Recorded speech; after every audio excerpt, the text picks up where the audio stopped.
In this video, I'm going to show you how to place the front brakes on this Subaru Crosstrek. Located right behind your front wheel, so let's get started. Use a 19mm socket, remove all 5 lug nuts, and pull the wheel off.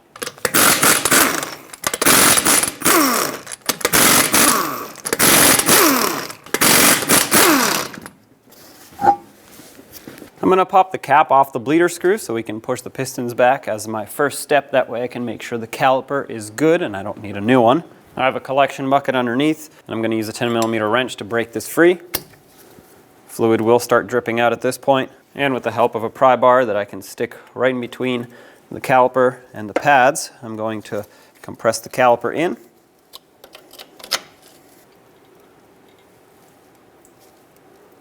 Fluid will be coming out, so just watch out for that. Just go slow.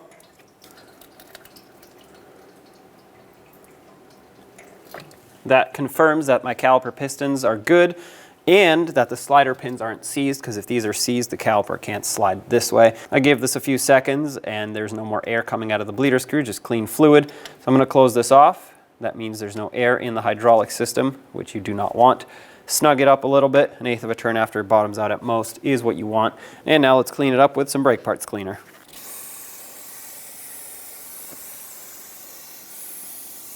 Cap the bleeder screw back off. Use a 14mm wrench or socket and break free the 2 bolts that hold the caliper onto the slider pins and onto the bracket. Leave this one in a couple threads and undo the top one.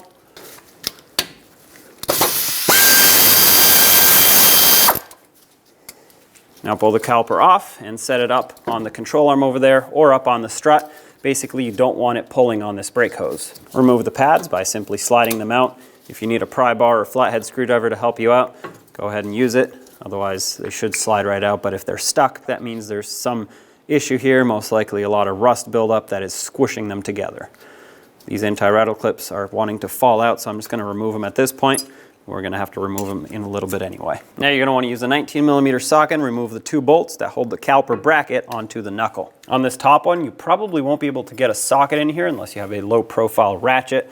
So I'm just going to use a wrench and break it free that way.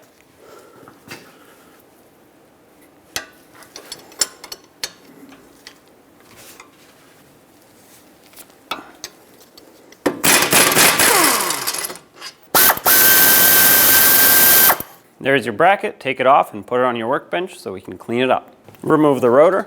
If it's stuck, hammer between the lug studs and that should break it free. My hub looks like it's in great shape. A lot of times they get rusted and swollen because of the rust. In that case, you'd want to use some sort of a sanding disc or a wire wheel on a drill or whatever you have that'll sand it down. I'm just going to remove all the debris and some surface rust that is built up on the edges here with a wire brush. That should do the trick for me. And of course, then I'm going to use brake parts cleaner to degrease it and get all of the old anti-seize off of here so we can apply new anti-seize for it to not corrode in the future, and that'll allow the rotor to not seize up on it.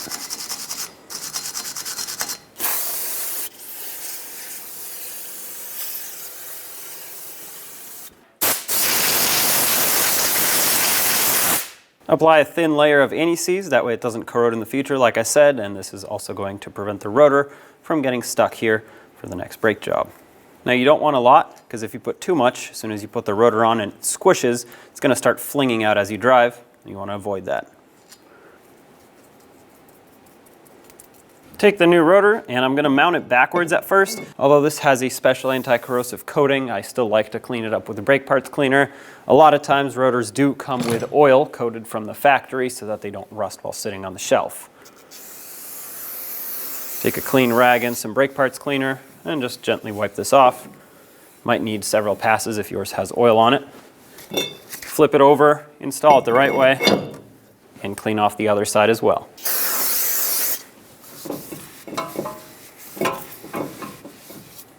I have my caliper on my workbench. I'm going to use a wire brush to clean off the area where the anti-rattle clips go. This is rusty, but it looks like only surface rust because the wire brush is taking it off right away, which is great. A lot of times you'll have it extremely pitted, corroded, or bubbled up with rust, and then you want to use a sanding disc or a file maybe to clean it off and get it nice and flat.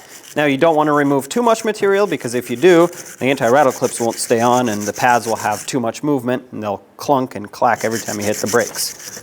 So you want to give it a good balance of cleaning, but also saving the material that's here. If it's too far gone, you need a new caliper bracket. Clean off this area as well. And I like to clean up in here as well because the rotor rides there and looks like I have quite a bit of buildup. I don't want it to make any sort of noise because of it hitting the caliper bracket. Once you're happy with this side, flip it over, do the same thing on that side. Apply a very small amount of brake grease or silicone paste that is rated for brakes, and that is for high temperatures, of course, otherwise it's just going to melt off. And you don't want a lot because the anti-rattle clips will squish it out onto the rotor. You just want to coat it so that you can prevent rust from building up in the future here. And of course, flip it over, do the same to the other side. Take the anti-rattle clips and slide them down into position. Press them down so they can lock in. They lock in the center. Right here they have two little tabs, and they're not going to be extremely tight, but they shouldn't fall down if you shake the caliper bracket. Do the same on the other side. That's nice and sturdy. So now let's clean up the slider pins.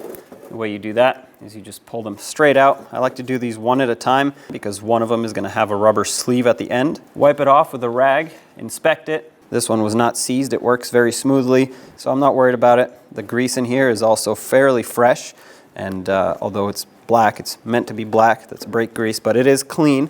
It's not gunky, so I'm not worried about what's in here. If you had a lot of rust or very dried up grease, you would want to remove the boot and clean this with a bore brush and some brake parts cleaner. I'm going to take some new silicone paste and put it right in the boot, work it in, and then apply the rest that's on my brush directly to the slider pin, especially right up here where it seals up on the boot. Slide it through all the way in. You'll see that there's a lot of air built up. Squeeze the boot. That's going to get the air and the excess grease out. Work it around, make sure it operates smoothly, flip it over, and do the same on this side. This one, you'll notice it has no sleeve, it's just a solid pin. I noticed a rust buildup on the top here, so I took it over to my wire wheel and cleaned it all off. Now it's clean and ready to go again. It is important that this boot seals up or the grease will wash out, debris will get in, and the pin will get seized, and it'll cause a lot of braking issues. So you want to avoid that. Same as on the other side, I'm going to pack some grease inside the boot and apply it to the pin, especially up top here where I just cleaned. Slide the pin in, get the air out. And this caliper bracket is now ready to install back on the vehicle. Line up the caliper bracket, have your bolts ready, start them on, snug them both up.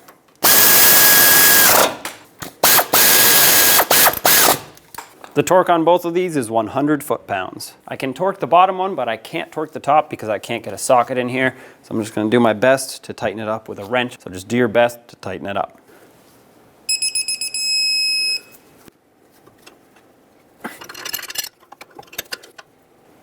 That's nice and tight right there. Put the pads on. These springs here that you see have to go behind the ear of the pad, so you'll have to push them in.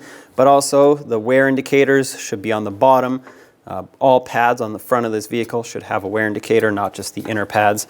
And this might get a little tricky here because you have to make sure that these go in while the spring gets pushed back at the same time. These wear indicators also act as springs to push the pad upwards to prevent it from moving in the bracket.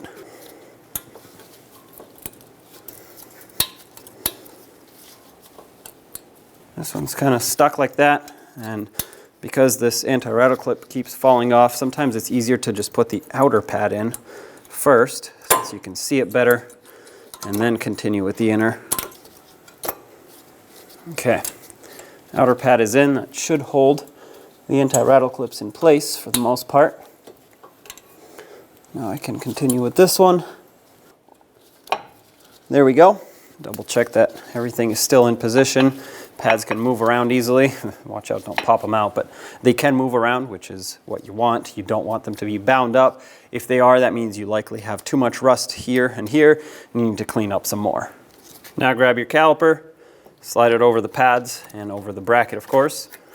Once it's in position, start in the two 14mm headed bolts that hold it on to the slider pins. Thread them on by hand to make sure they don't cross thread. Once they're bottomed out, the torque for these is 20 foot-pounds, so it's fairly low. So if you're using a power tool to drive them in, don't make them too tight.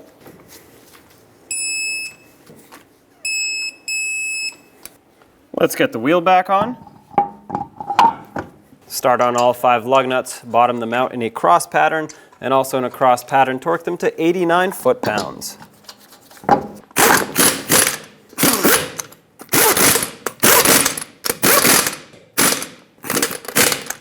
89 foot-pounds in a cross pattern.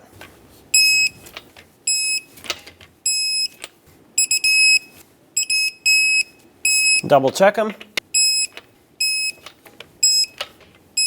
Do the same to the other side, pump up the brake pedal, and then top off your master cylinder and take it for a road test. When only the best will do, demand TRQ. The only company that lets you view before you do. TRQ is committed to offering the highest quality aftermarket auto parts that are engineered for peace of mind. Thanks for using and viewing with TRQ.